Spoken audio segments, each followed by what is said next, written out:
forecast.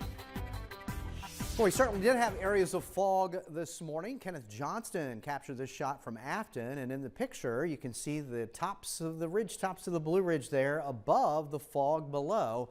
It took a while, but it did scour out, and for the most of the day we had mostly cloudy skies. Yes, there was some breaks in the cloud cover, and temperatures were a little warmer. Here's a nice shot from Margaret Johnson. Look at that close-up on the lavender. Yeah, lavender season is certainly underway. Beautiful sight there. U.S. Drought Monitor update does show improvement. This month has certainly been beneficial after what was a dry March and certainly a very dry April. So most of Central Virginia now is not classified in any drought category. We really have to go west of 81 to run into either abnormally dry or even some moderate drought conditions. But this has been a marked improvement.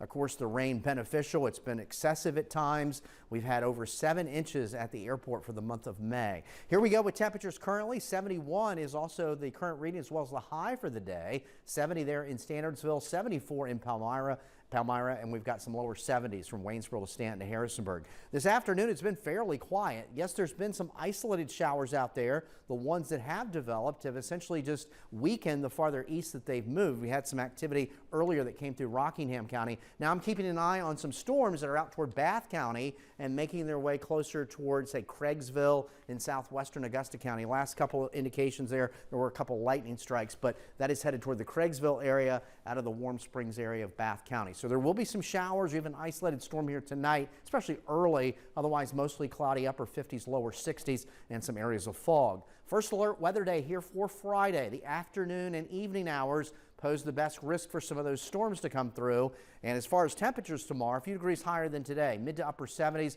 We're likely to see some sunshine before the storms roll in. So the main threat's going to be damaging wind gusts. Could have a line of storms, could produce some 60, maybe 70 mile per hour winds. The hail threat's a little lower, but still there, maybe quarter inch or larger. And while not zero, but very low, an isolated quick spin-up tornado cannot be ruled out. Now, as far as additional rainfall, well, most of us could see an additional maybe half an inch to over an inch where storms may repeat over the same areas. That's when we could run into some trouble because of the rain we've already received this week. So there we are in the morning, some sunshine, and then by afternoon here we start to see a few showers and storms materialize, but it's mainly, say, between 5, 6, 7, 8 o'clock. We'll watch a line move through, and any of those could produce that damaging wind threat.